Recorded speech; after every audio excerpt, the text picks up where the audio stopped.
Hey, hey, hey. Good evening. Welcome to PBR Monday number 15. I know I'm just a little bit early here. As always, wave when you come into the room so we know you're here. And I'll give it another minute or so and we'll get going for tonight. I'm sorry that I have been a little bit absent on answering emails for a couple of days or checking in. I went to North Fork for the last 3 days, and it'll amaze everybody, but I rode mountain bikes the whole time. I didn't ride my motorcycle. I've got to, next week is kidney week, and then a few weeks after that is hip week. So I wanted to get out and kind of get one last chance to go out and have some fun in the woods. And I took my wife and my kids, and we had a blast. We just towed the kids around in the buggy and their little tag along and did some of the mountain bike trails around North Fork and had a real good time. Hey, Carrie, how are you? So that's been my last 3 days, and they don't have very good internet at hey William at North Fork. So I was blissfully ignorant of just about everything that went on in the world. I've got Kaylin and Donna are on hold right now. I'm looking at them, but the rest of you can't see them, and I'll bring them in just a little bit. So in just a few minutes, I'm going to get going. We're going to do this in kind of two parts tonight. The first part is I want to, we need to have a little come to Jesus meeting already. People are starting to get nervous, and this is about the time of year when I have to calm some people down and talk about some things that you can do that don't really tick anybody off, and some things that you can do that will. And then I want to just turn it over to Kaylin and Donna, who are iconic parts of the Tour of Idaho, and just let them explain to you what their businesses are all about. And again, the Tour of Idaho exists specifically to help people along Idaho, help you experience Idaho in a way that helps Idaho as well. Mike, how are you doing, buddy? It's good to see you. And Mike, I'm going to answer a question that you put on the forum a few days ago tonight about Falls Point Road. So there's looks like we're getting a bunch of people in here. I'm going to go ahead and get started. Again, the first thing I want to do tonight is just a little bit of general tour prep because we're about 2 weeks out. The flags are all going up tomorrow. I'm going to, before things get away from me tomorrow, first thing in the morning, I'm going to go out and put up all the tour flags and everything. I'll take a picture and put it up. That's always my favorite day of the year, getting all that stuff ready at the flagpole.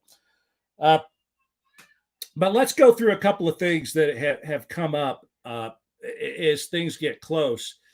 Things get close. People start getting nervous. They realize that all this time they've been preparing for this event, and it's about here. And kind of at the last minute, sometimes people start getting a little hectic about stuff. So I want to go through some things again tonight, not so much on prep, but on kind of the route, some things that you probably need to pay attention to. And then I think next week, I may have a guest, but if I don't have a guest, I think next PBR Monday may be all question and answer. So it might be just your last chance to ask anything that you want to ask before the tour, and I can try to answer it for you. So the first thing I want to talk about is day one, which is a special day. Day one is designed to do two things. The first thing is tell you whether or not you have a realistic chance of succeeding on the rest of the tour. Now, let's say day one tells you that maybe you don't. Does that mean that you should tuck your tail between your legs and go home? In my opinion, it does not. What all of my favorite people have done that have had trouble on day one, if they just said, well, I'm already out here. I have the time off. I invested in, all this equipment stuff. I'm just going to do a T2 or maybe even a T3. That's the attitude that you should take. And if you're willing to do that, that tells me anyway that there's a really good chance you came here for the right reasons in the first place, which is to have fun, which is what this is all about. As I said last week, if you're here to build a brand or burnish your image, or you intend to walk away as some internet hero or something, you're here for the wrong reasons. This thing is about fun. And if you come here expecting to have fun and your idea of success is I had a great time, you are here for the right reasons, and I predict you're going to be successful whether you earn a jersey number or not. In the end, none of us really cares about whether or not you got the jersey number, because there's a lot of things beyond your control sometimes that have to go right for that to happen.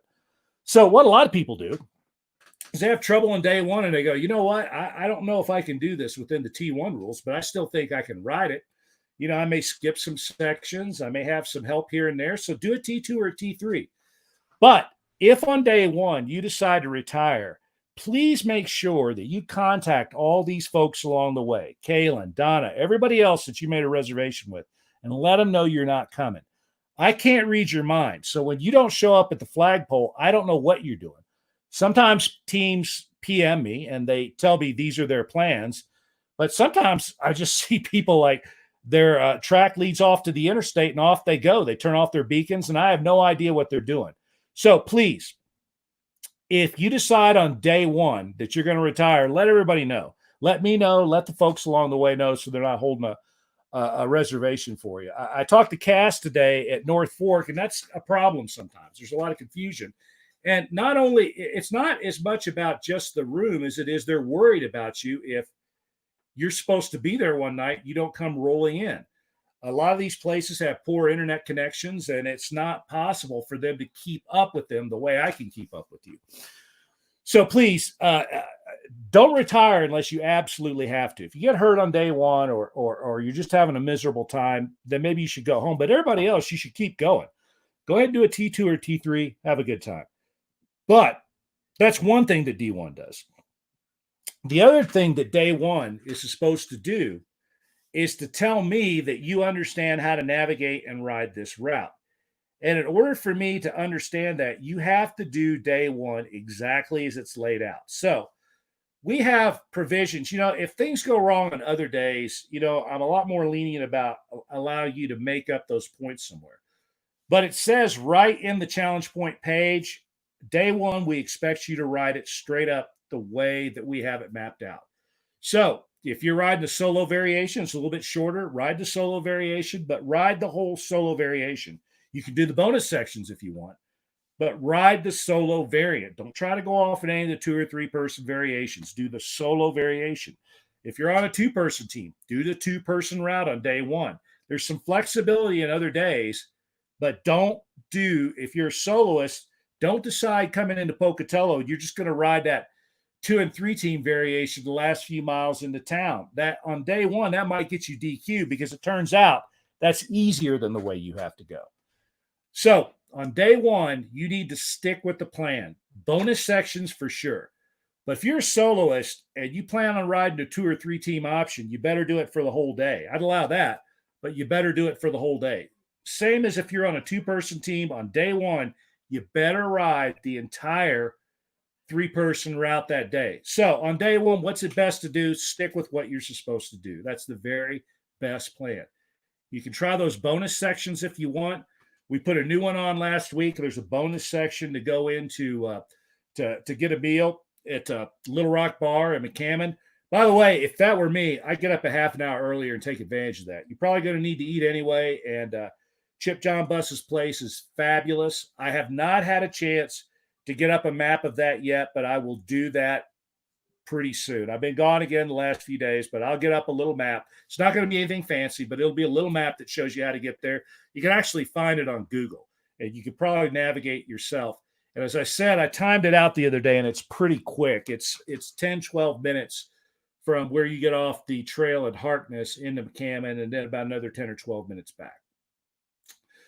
So again, day one, ride it straight up the way it's supposed to be. Day one is a day when we are not as likely to say, well, you can make this up some other way. On any other day, yes.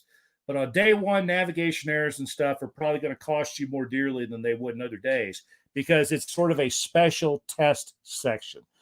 Day one is designed specifically to see if you can navigate and you can ride. That's what we're looking for. Now, what about other days? I've already had people saying, well, I think I want to ride up a variation and get some more points in some of these days. You need to make sure you check the challenge point rules because what the challenge point rules say is you have to ride up a variation all day long if you want to pick up that extra point. Now, typically, there's not that many differences in the route, but you might want to check that. Now, in some cases, I might if you were a soloist and you rode the 3-team variation in the Smoky Bar store, even if you didn't do the rest of the 3-person route, is there any difference there? No, I don't really think there is. There might be a few earlier in the day, but in some cases, I might actually give you a point for that because it's so much harder. But don't assume that. The only way you are assured that you are getting that extra point is if you ride the up team variation all day long. But again, after day one, I may make some exceptions to that in cases where it's clear that you did something that was a lot harder was on your route. All right, what else have I got here? Mike Boughton, I think the other day posted in the forum that Falls Point Road appears to be closed again this year. And I know what Mike. I know Mike knows the rules really well because he's a real thorough guy and he's read all this stuff. And I'm pretty sure he posted up some stuff just as a rhetorical question. But he said, so what's the plan coming out of Elk City? How should we handle this? Well, you handle that the way you handle any legitimate closure on the tour. If you get to a place and there's a Forest Service sign there that says this is a temporary closure, and it'll always be a sign that's signed by the district ranger, and it'll have some language on it about pursuant to this code, this is closed for these reasons. You encounter a trail like that and it's closed. Your obligation is to get off of the regular tour route as late as possible and back onto the tour route as early as possible. Now, the reason I've pre-mapped so many variations for you from Elk City up to Lowell is because that's a persistent problem. Every year there's a problem up there somewhere. If it's not a fire, it's a landslide. There's always something going on up there. So there's a whole bunch of purple lines on your maps already. So if Falls Point Road is closed, and it looks like it's going to be during tour season this year, you go out of Elk City the same way you're supposed to. You get back on the 505, 585 trail, right out past Anderson Butte, hit the road out there, and then you're going to ride up to Falls Point Road. But what you're going to do is not turn right, which is east, and go down Falls Point to the Selway River. Instead, what you're going to do is follow those purple alternative routes around. It'll be just fine since it looks like that road's going to be closed. And you're going to follow one of those to Lowell. I don't care which one you take. They're both, the first two are about the same length. There's one that's really long. But you can take either of the ones that look like they're reasonably close to the same length into Lowell.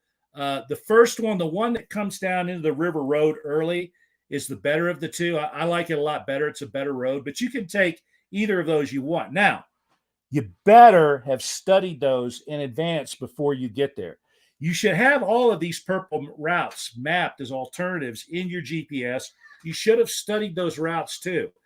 Every year, there's teams that get lost up there because even though I've always had these routes mapped, people get up there and they haven't really done their homework and they get lost. And we've had teams that were strong teams that had to retire because they couldn't get from Elk City to Lowell.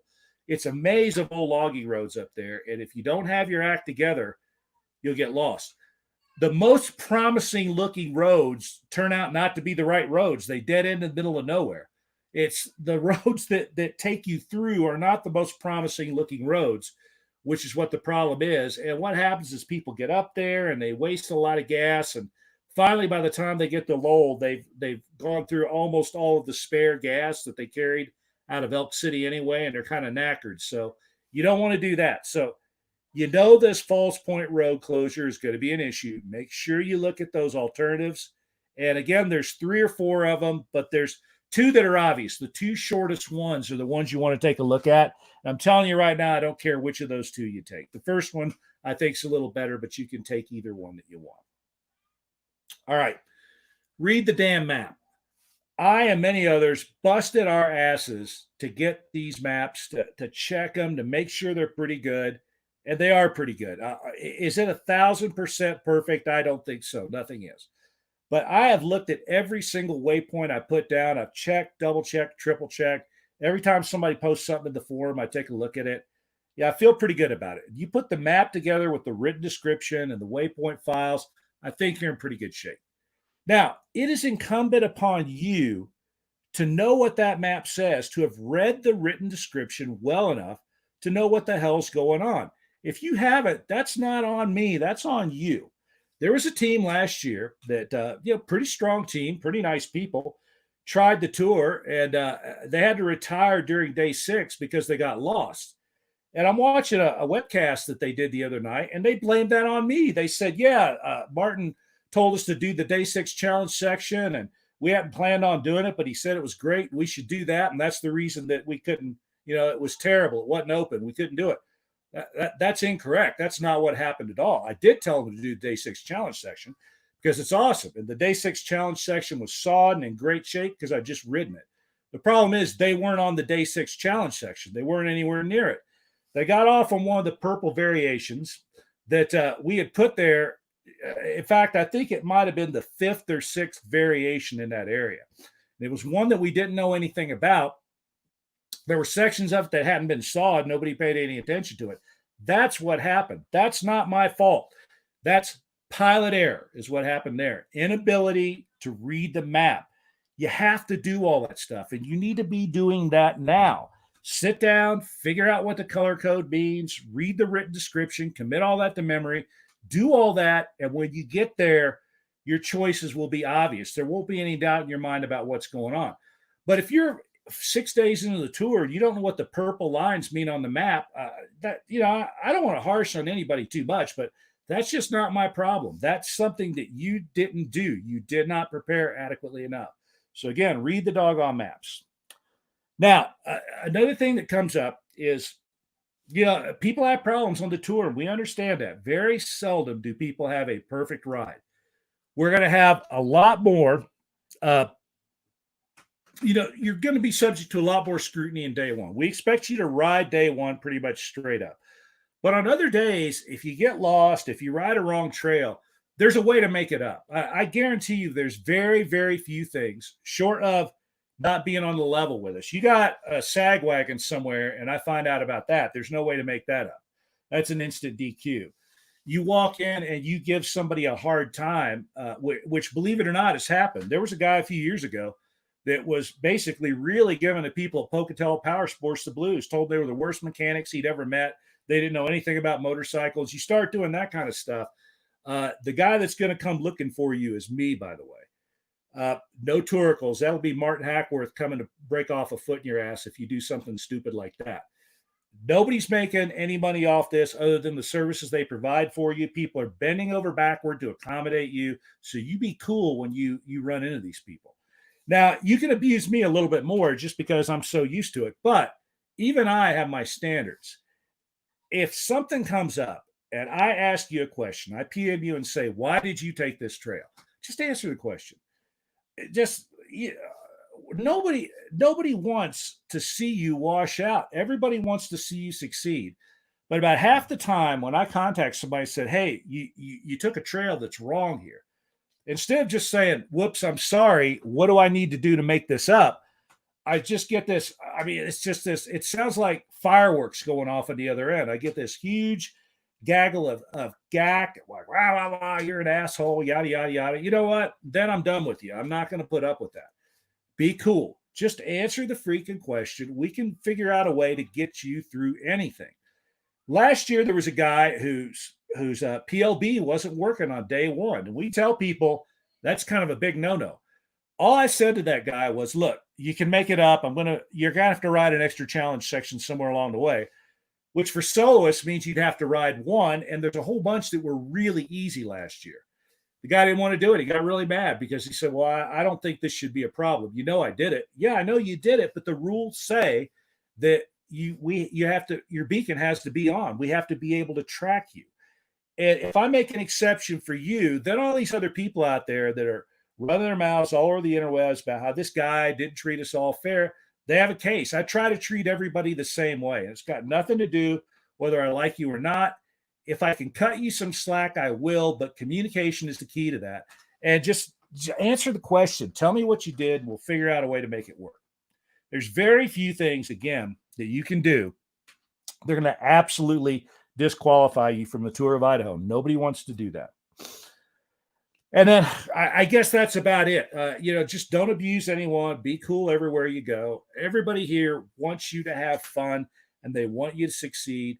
And sometimes things happen that just make jersey number success not possible. Doesn't mean you can't still ride the route and have a whole bunch of fun. Generally speaking, the teams that retire from a T1 early in the route somewhere, but then convert it to a T2 or a T3. They end up back here a year or two later. And the second time they're here, they're almost always successful. There's very few people that have come back a second time that haven't succeeded on that second attempt. It's a ton of fun. And again, have fun while you're out there. Have a smile on your face.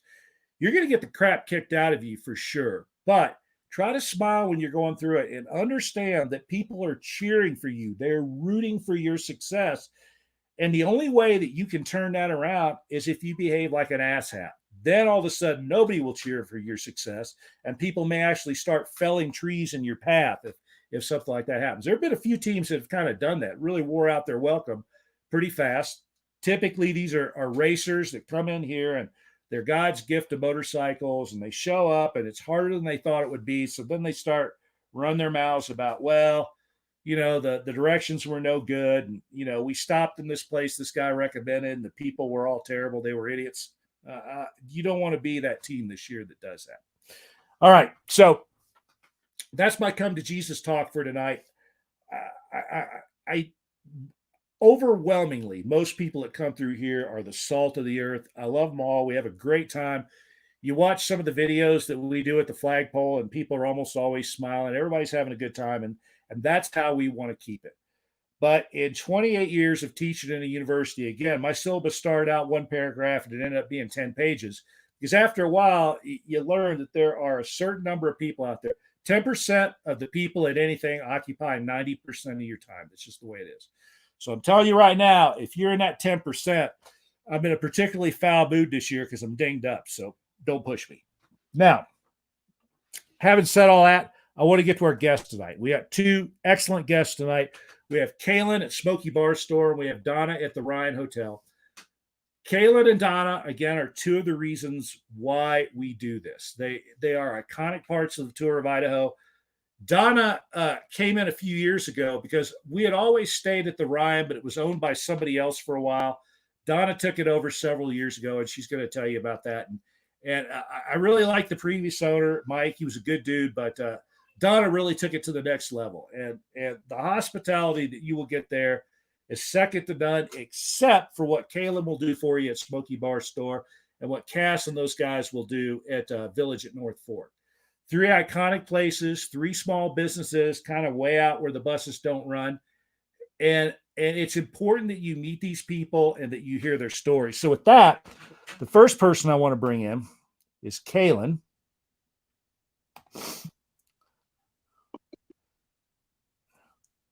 All right, let me see if I can do this.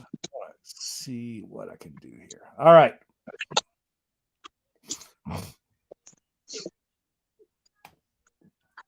Let me see if I can do this. Stream. All right, I can't figure out how to get.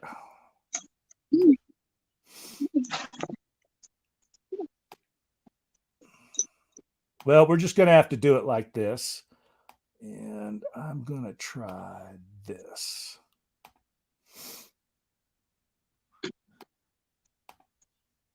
All right, we're just going to have to do it like this. So, Kaylin, you're live. How you doing tonight? Hey, how's it going? Pretty good. Cheers to you. Hello. Hi, Donna. Donna's muted right now. Kaylin, you're the only one that's got a live mic, so go ahead. Tell everybody your deal. Ask me a question, Martin. I'm not good on the spot. All right. So tell me about how long Smoky Bar Store, how long you've been running it as a store. My understanding is that the property's been in your family's forever, so tell us the history. All right. Well, it's been my very own store for 5 years. This is my 5th season open, but it's been in my family about 42 years. It hasn't been a store since the early 80s. And before that, I mean, this building is very old. So it goes back to the mining era. In fact, one of the old miners from around here just brought me the mining patent from 1906 that used to be called the Golden Eagle patent. And so that was pretty cool. And so the oldest part of my building is about that old. And, it's been over the years, it's been a mining camp. And then it was a bar and store whiskey bar for them. And then, it was a sheep herders camp. The bar that you'll sit at when you eat dinner here was moved up here in 1940 by the Gamboa family. It used to sit in the basement of a Basque boarding house. So that's another piece of history here. And over the years, it was, you get a sandwich here or, just a 6-pack of warm PBR, anything you could think of.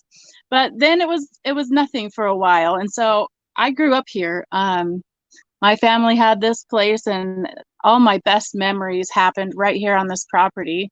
We went to Disneyland and we did all the other kid type things, but this is the place where my grandparents brought me on the weekends, and we went fishing in the secret fishing places and made a wonderful set of memories that I'm hoping to continue on and pass along to my daughter, Tessa. She's 6 years old, soon to be 7. So I'm making a go of it, trying my best, and it's been really, really fun meeting all of the Tour of Idaho people and camping every summer. Tons of people come camping and fishing and enjoy the mountains. And especially now with people social distancing, they're distancing here. So it's been pretty interesting. Everybody's got brand new razors and campers and stuff to enjoy. So it's been really fun. Good deal. So tell us, I think we've been doing this with you now for, I think last year was the first year. Is that right? Last year was the first year that the Tour of Idaho stayed overnight here. Right. So the year before that, I think halfway through the tour, you made it a check. That's right. Yeah, we put you on as a challenge point about halfway through the tour after the movie stars came through. So last year, tell us about some memorable teams that came through. Oh, geez.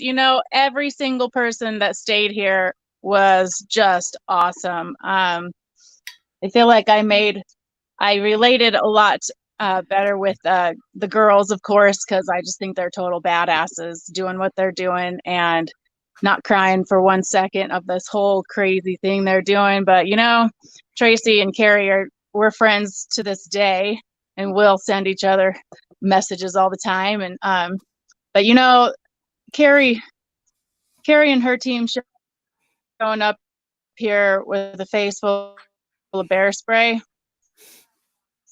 We're sitting here, and if you show up here on Friday night, that's ladies' night here at Smoky Bar Store. And I think Jeremy and Dave showed up on a Friday, and that was ladies' night. And it's kind of a running joke because ladies' night is like Jenny, Carrie, myself, Brenda, and like all dudes, all the fire crew that lives up here and cabin owners and stuff. So it's kind of a running joke. It's not really a ladies' night, but whatever. I do it anyways. And Carrie and I just spaced on their names. Anyways, their team was supposed to be coming, and all the other teams that showed up so far that year had rolled in anywhere from 4, 5, 6 p.m. Got them dinner, got them a shower in their cabins, and we were sitting here, ladies' night, and 7, 8, 9, 10 p.m. and I thought, well, shoot. And this is before I learned how to follow their trackers. But I thought maybe they're not coming, maybe something happened. I don't know how to check up on them or anything, but I'm sure I'll hear from them. And so we kind of put their dinner back in the oven, and we're just sitting there. And we have a tendency to just turn a couple lanterns on and kind of drink in the dark. And sorry, Carrie. Anyway, so we're sitting here, and then 10:30 or so, we hear 3 dirt bikes.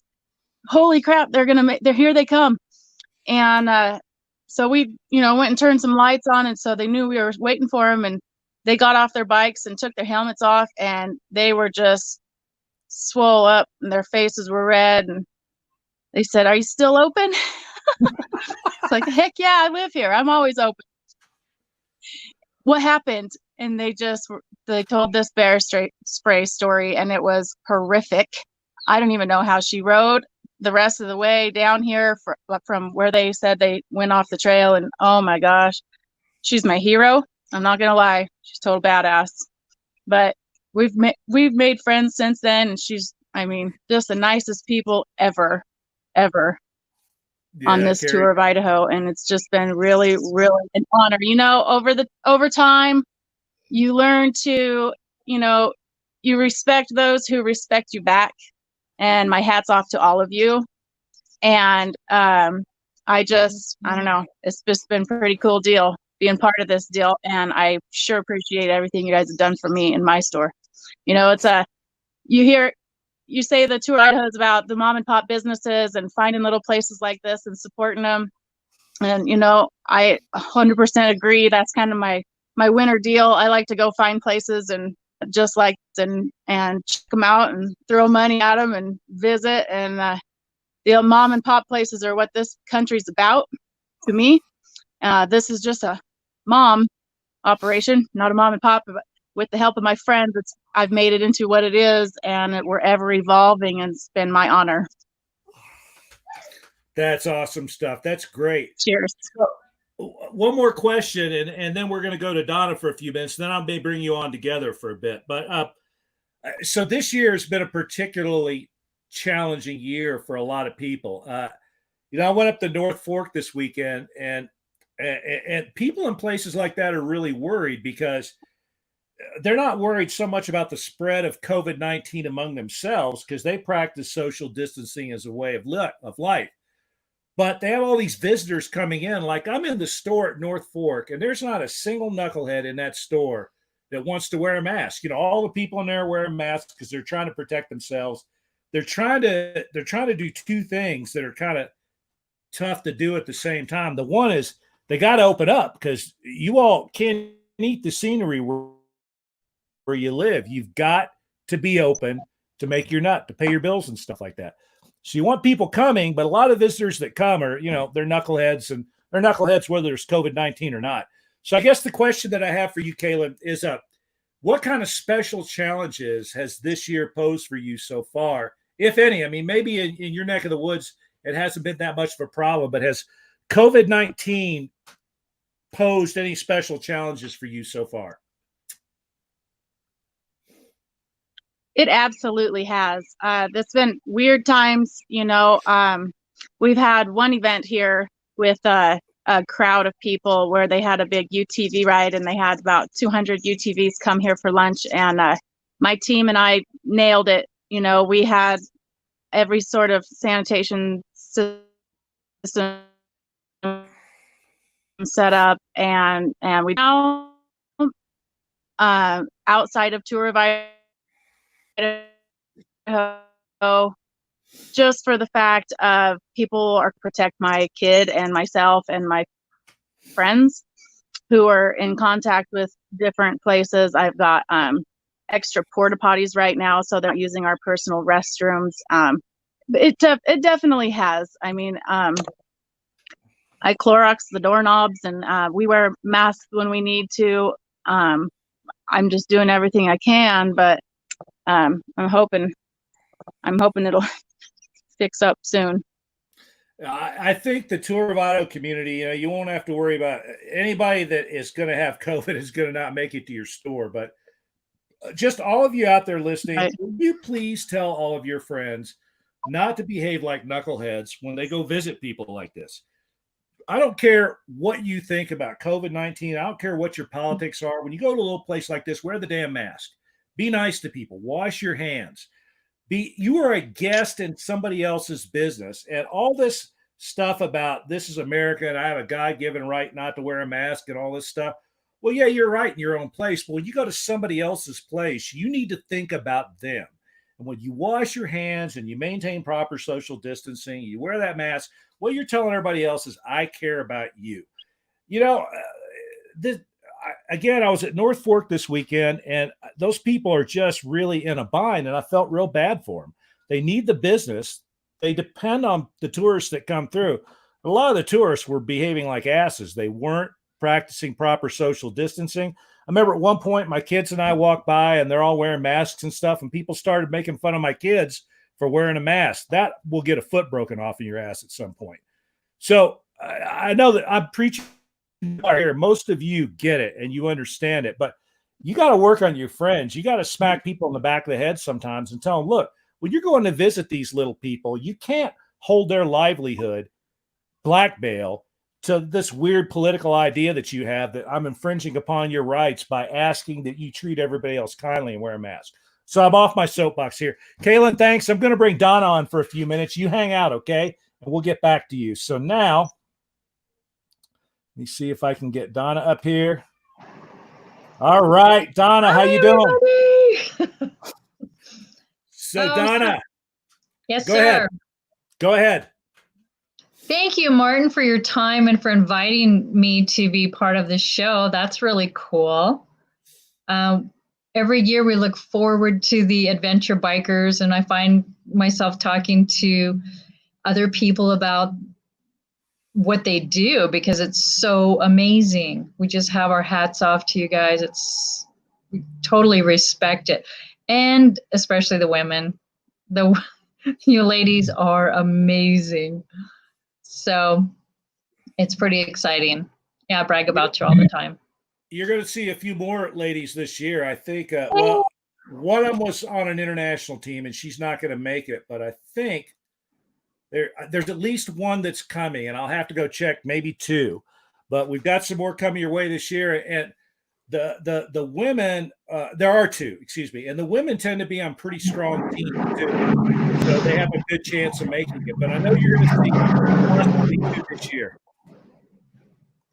What was that last part? You're going to see possibly two this year. We have two booked. Yes. And last year we had some amazing women. So yeah, I didn't hear the bear spray story though. Wow. I'm going to have to get caught up on that one. Carrie, PM Carrie, she'll tell you all about it. It's her favorite story. Absolutely. So we have the beautiful Ryan Hotel. It's historic. It was built in 1903, the longest operating hotel in the whole downtown Wallace, or whole town of Wallace. It even survived the big burn of 1910. So we just have a lot of charm and ambiance in the whole town. A lot of our adventure bikers come back with their families, which really is so special. The fact that they'd want to recreate some of that. We have 14 rooms and we have really comfortable beds. So the guys really appreciate that, and gals, of course. And it's just, our hotel has got a lot of ambiance. We don't have TVs in the rooms, but we have really good Wi-Fi. And we offer a starter breakfast, coffee, tea, fruit, and breakfast bars. And then we do special things for the adventure, for our adventure bikers. So there will be some surprises this year, even more. And I challenge the guys and gals to work on their selfies, be really creative this year, because we're going to have a prize for your unique selfies. See, so, and usually I'm included in that.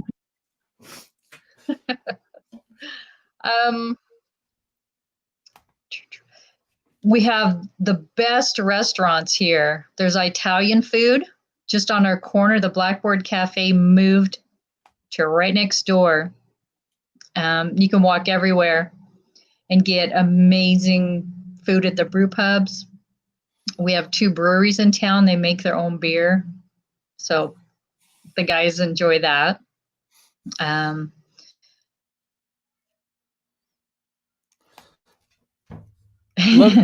see Carrie. What else? You can park up front. You can park right in front of the hotel. So I'm sorry? Donna, the front door of the Ryan is always locked. At least it always has been when I've been there, and that's something that a lot of teams may not know about. They have to have your number. They have to have a way of either buzzing you or contacting you by cell phone to get let in. Is that still correct?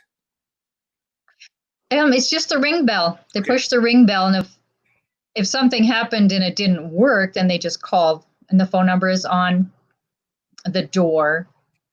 We did have an incident the other night, and it quit working for about 5 minutes. I missed some guests, so they went across the street, called me, and we let them in. So Donna has always Hi, been really Ralph. really gracious about letting people in the middle of the night. One of the reasons that we made the tour go to 9 days and then 10 a couple of years ago is because I got tired of Donna having to wait till 1 or 2 in the morning for teams to show up. So once we made that penultimate day, instead of going from Lowell to Wallace, we made it from Loxia to Wallace. Most teams get in, around 5 or 6 in the afternoon. It's not that bad of a day anymore. It used to be that penultimate day started at Lowell, and it was 350 miles to Wallace. The strong guys were getting there at 9 or 10 at night. Guys like me were getting there at 2 or 3 in the morning, and that's what Ralph was just talking about. We had a hell of a time. We came up with Moon Pass, and I'll never forget, it was so freaking cold that night. And Ralph and his partner were ahead of me, and I actually caught him not too far outside of Wallace, and we all ended up riding in together that night. But yeah, I remember waking up Donna really late. I think this might have been before you actually bought the Ryan, but many years ago, back around 2011, I did a tour of Idaho that rode all the way from Elk City to Wallace in one day. And I remember being so freaking tired. I got into Wallace at 4 in the morning and got let into my room, rang the bell. Somebody came down and got me, went into my room, and my wife was already there. She had driven up to meet me in Wallace. And it was when I was doing a pre-run. It was when I was out sawing. And I'd sawed a lot that day, and I got there at 4 in the morning, and I was hallucinating. I was having vivid hallucinations. And I remember sitting in the room that's right at the top of the steps, the really nice room that's there to the right, talking to my wife, and she looked at me like she was made out of carabiners.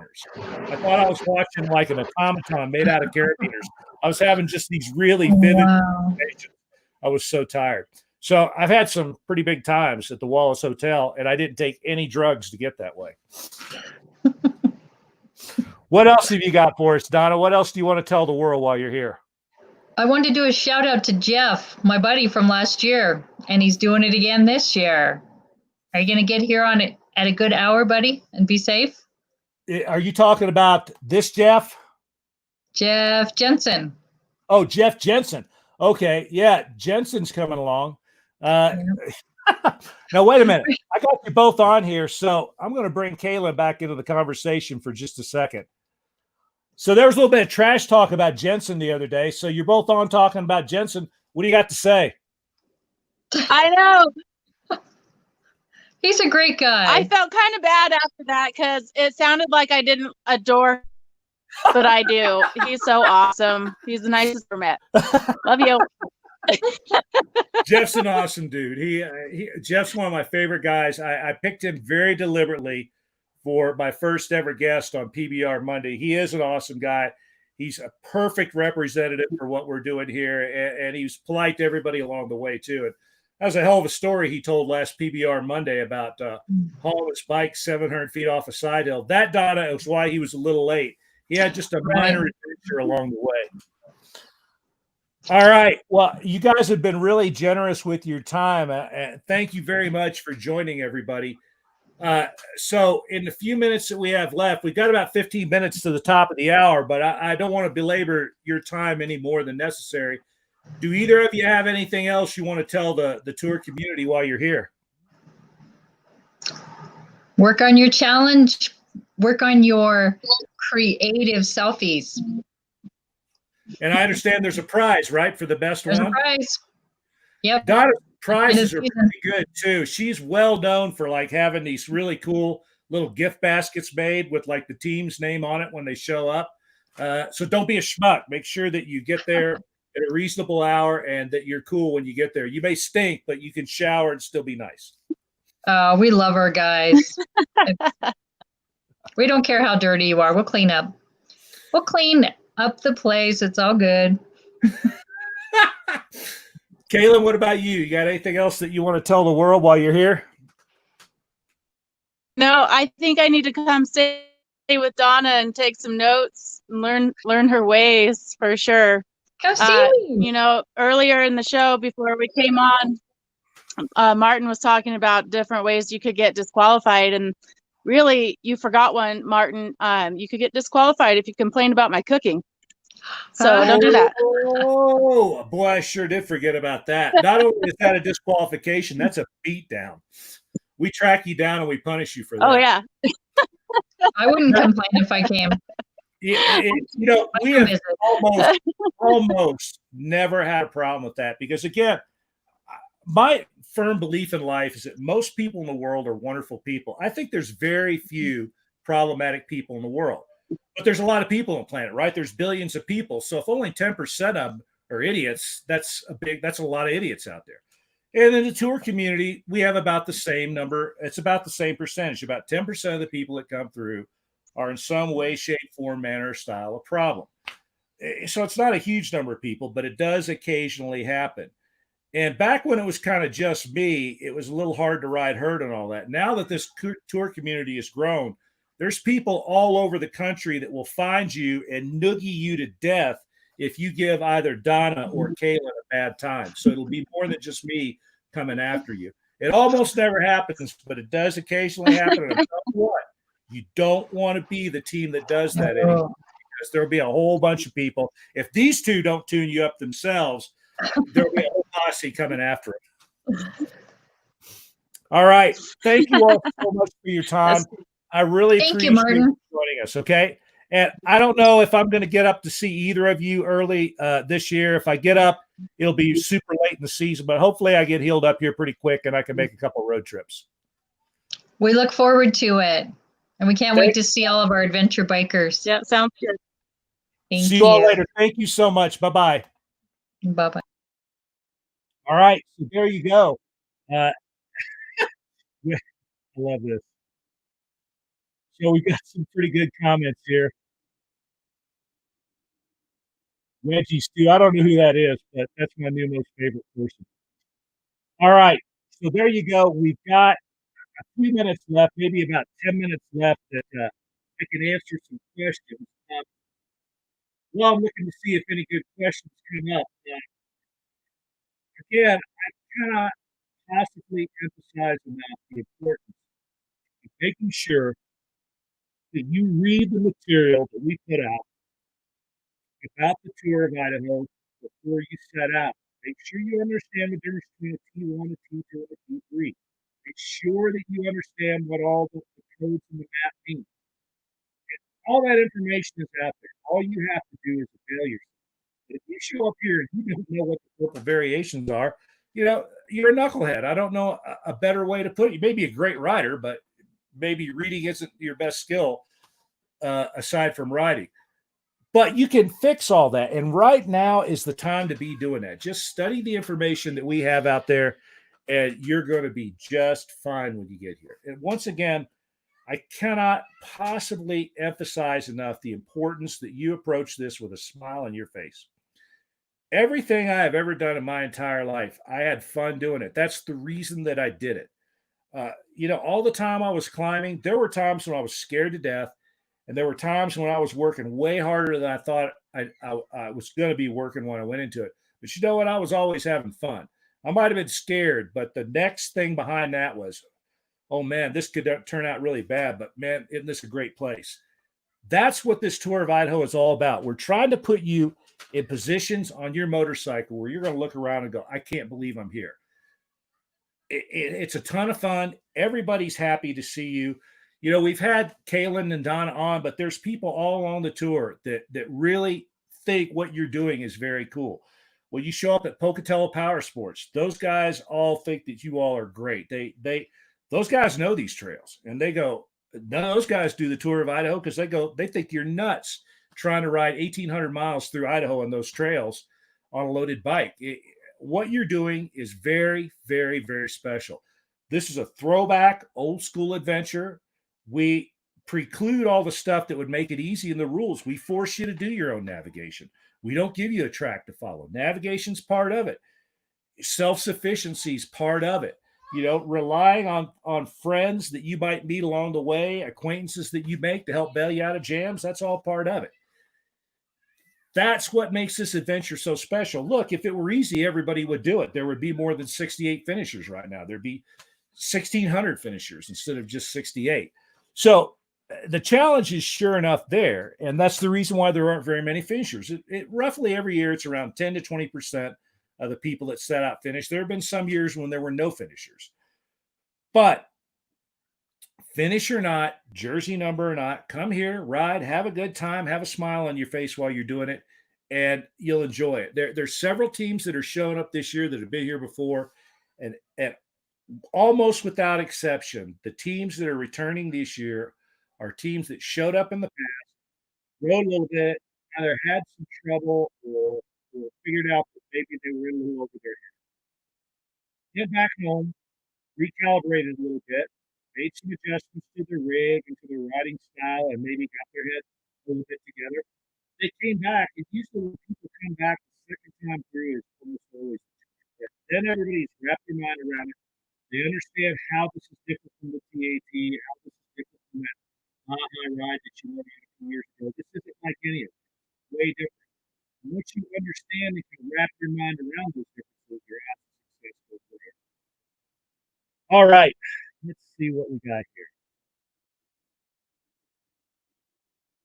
Let's get some of these two up. Mike, that's a great question. I think Jeff Jensen just got back in Southland Range for a while ago. One message I got was Jeff. I think he's planning on riding up and clearing some day 5. This year, I haven't saw very much trail. Normally, I saw that day 5 and day 6 stuff, and I didn't get it done. I know that stuff gets pre-written a lot more these days. I know there have been some guys in there, but I have no idea about the conditions of any of the day 5 trails. Some of the day 6 stuff I've ridden this year on either a pedal bike or a dirt bike. I think most of it's in pretty good shape, but I didn't get to do as much of this as I wanted this weekend. In fact, this weekend I just rode my pedal bike. I did do some single track, which was all my pedal bike. So the answer to your question is I don't know, but there's enough people out there that I suspect by the time tour season comes along, that we'll have had an opportunity to send some people to check it out. But I can't do it. But those of you who live in central Idaho this year that are maybe listening, day 5 trails would be good to go take a look at. Again, normally I saw those myself. There are some guys that live up there that saw a lot of that stuff, but they kind of get to it a little bit later. Let's see what else we got here. One of the things that we tell people, Johan, is that you are free to insert as many additional waypoints as you want. In fact, you're encouraged to do that. The waypoints that I give you are where I think they need to be. But if you want to add additional waypoints, knock yourself right out. And I think Google Earth is a really good way to do it.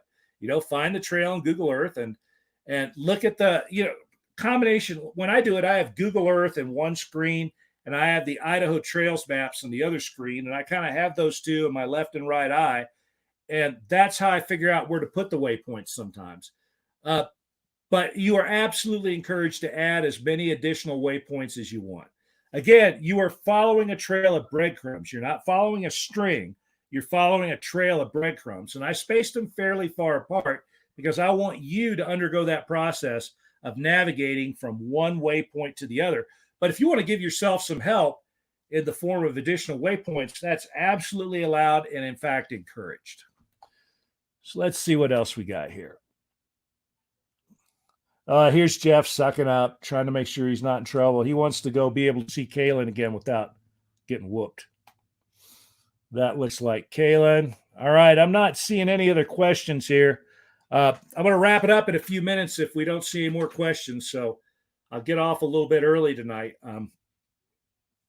trying to think if there's anything else that I need to tell anybody right now. Again, I'm very sorry that I've been out of touch for a few days. I kind of wanted to get in this weekend with my family and have a good time before not having such a good time for the next few weeks. But it is what it is. I will be available during tour season. I promise that I'll be much more available. Many of you already PM me and asked for the special cell phone number.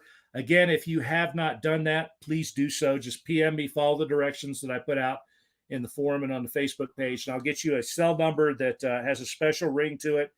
You can PM me, text me at that number. You can call the number if you need to while you're out in the tour, but I prefer text messages on that number. And that's how you get a hold of me if you need to during the tour. Make sure you put me on your list and your PLB. You can have people that can contact you if you put that number in your PLB, and that'll enable me to reach out to you if I see something's going wrong and I think you may be in some need of assistance. What else?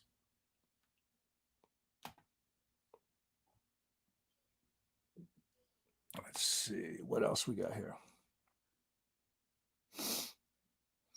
There you go. That's awesome. What else? Never get close. You know what? I can't think of a darn thing. I think we're going to wrap this up a little bit early. All right. Unless there's any more questions, I'm going to leave it at that time. So we'll wrap up a little bit early. Once again, thank everyone for joining us tonight. I noticed that we had pretty good attendance again tonight.